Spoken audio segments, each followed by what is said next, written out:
Hello friends, learning path में आपका स्वागत है। मेरा नाम विजय है। आज हम लोग सिटिंग अरेंजमेंट से रिलेटेड कुछ महत्वपूर्ण क्वेश्चन करेंगे जो कि आपको आईबीपीएस क्लर्क और बैंक ऑफ इंडिया में आया हुआ क्वेश्चन है, जो कि 2009 में आ चुके हैं। ये क्वेश्चन इस तरह के क्वेश्चन खासकर पूछे जाते हैं। ये क्वेश्चन जरूर ध्यान दीजिएगा। और ये खासकर एसएससी में भी पूछे जाते हैं इस तरह के क्वेश्चन, और बैंक में। तो इस तरह के क्वेश्चन पे आते हैं, ध्यान देते हैं किस तरह से ये सॉल्व होगा। राइट, तो क्वेश्चन में क्या कह रहा है इस बात को जानेंगे। सबसे पहले क्वेश्चन में है क्या और किस तरह से सॉल्व होगा। राइट, तो क्वेश्चन पे ध्यान देते हैं। क्वेश्चन में कह रहा है ABCDEFGH केंद्र की ओर मुंह करके बैठे हुए हैं। तो ये सारे एक गोलाकार है, गोलाकार के बीच में वो लोग केंद्र की ओर देख रहे हैं, बीच सेंटर में देख रहे हैं सारे लोग, यानी 8 लोग हैं तो सारे लोग केंद्र की ओर देख रहे हैं। तो केंद्र की ओर देख रहे हैं तो सबसे पहले हम लोग देखेंगे यहाँ पे एक केंद्र की ओर का एक जगह बनाया है जिसमें हम लोग केंद्र की ओर, यहाँ देखिए, यहाँ देखिए, यहाँ दिए सेंटर, यहाँ देखिए, सारे का स्थान मैंने दे दिया, यहाँ पे दिए तो 8 लोगों का स्थान दिया हुआ है। राइट, ये सारे केंद्र की ओर देख रहे हैं, तो केंद्र की ओर देख रहे हैं। और यहाँ पर क्वेश्चन में आते हैं, यहाँ पे क्या बोल रहा है, ए के दाएं तीसरा है। ए के दाएं तीसरा कौन है? डी है। तो हम मान लीजिए दाया इधर से स्टार्ट होता है, ये दाएं है, दाएं है, इधर से बाएं स्टार्ट होगा। राइट, इधर से बाएं। तो मान लीजिए ए को स्थान यहाँ दे दिए, तो ए के दाएं देखिए, ए के दाएं बोला है, ए के दाएं तीसरा, तीसरा तीसरा कौन है? एक दो, तीसरा कौन होगा? ए के दाएं तीसरा कौन है? डी है। तो डी दिया मैंने, डी दे दिया। और से जुड़ा हुआ वाक्य, अगर और से जुड़ा हुआ है वाक्य तो यानी पहले वाले अल्फाबेट्स के बारे में बोल रहा है, यानी एच के बाएं दूसरा कौन है? डी है। एच के बाएं दूसरा डी है, यानी दो वाक्य अगर और से जुड़ा हुआ है यानी पहले वाले अल्फाबेट के बारे में बोल रहा है, यानी एच के बाएं दूसरा कौन है? डी है। तो एच के बाएं, एच को यहाँ रखते हैं, एच को यहाँ रखते हैं, तो एच के बाएं देखिए एक, दूसरा क्या है? डी है। क्या है? दूसरा डी है। तो हमने पता चल गया एच के बाद दूसरा पे डी हो गया।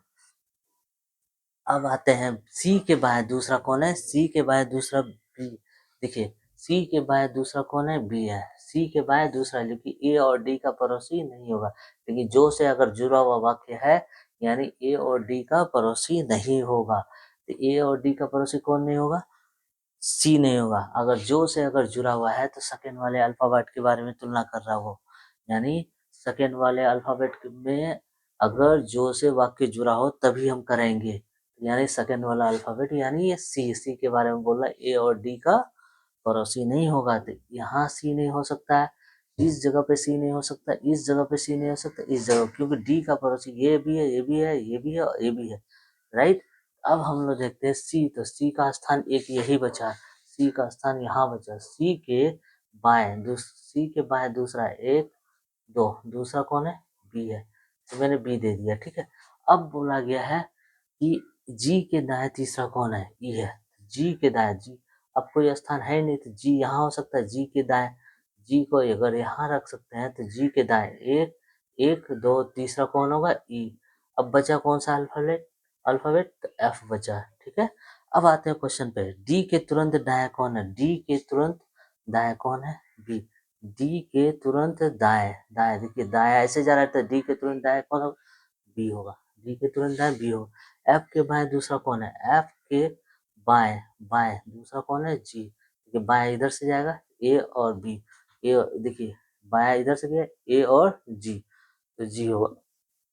इस जोड़ में पहला व्यक्ति दूसरे व्यक्ति के तुरंत बाएं बैठा, यानी दूसरा व्यक्ति के बाएं बैठा हुआ। ये फर्स्ट व्यक्ति है, ये सेकेंड है, तो दूसरे व्यक्ति के बाएं बैठा है। डी के बाएं बी है, तो डी के बाएं बी नहीं है, डी के बाएं नहीं है, डी के दाएं है। बी के बाएं एच है, तो बी के बाएं देखिए, बी के बाएं एच है तो बी के बाएं नहीं है, दाएं एच है। एफ के बाएं ई है, एफ के बाएं नहीं है, दाएं है। एफ के बाएं नहीं है, दाएं। ए के बाएं एफ है, ए के बाएं एफ नहीं है, दाएं है, क्योंकि दूसरा व्यक्ति के बाएं बैठा है। यहाँ पूछा गया है दूसरा व्यक्ति के तुरंत बाएं, तो दूसरा व्यक्ति तो ये है ना, दूसरा व्यक्ति के बाएं ए एफ नहीं है, वो दाएं है। ए के दाएं एफ बैठा हुआ, देखिए ए के दाएं बैठा हुआ, इनमें से कोई नहीं। एफ के दाएं चौथा कौन है? एफ के दाएं चौथा देखिए, एफ के दाएं, एफ के दाएं चलिए तो एक दो तीन चार, एच है, एच होगा। अब देखिए एच के तुरंत दाएं कौन, तुरंत दाएं कौन बैठा हुआ? एच के तुरंत दाएं, एच के तुरंत दाएं कौन है? सी है। कौन है? सी।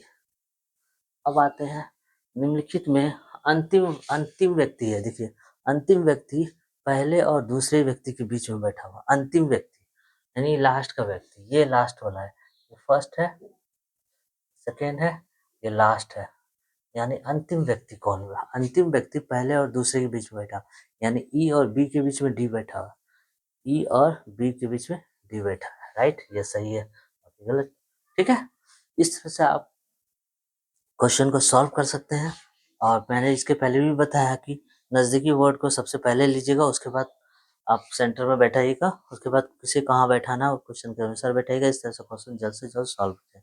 ओके, नेक्स्ट वीडियो में हम लोग इसी से रिलेटेड कुछ और भी क्वेश्चन लेकर आएंगे, और जो कि प्रीवियस ईयर से रिलेटेड हो। Okay, bye.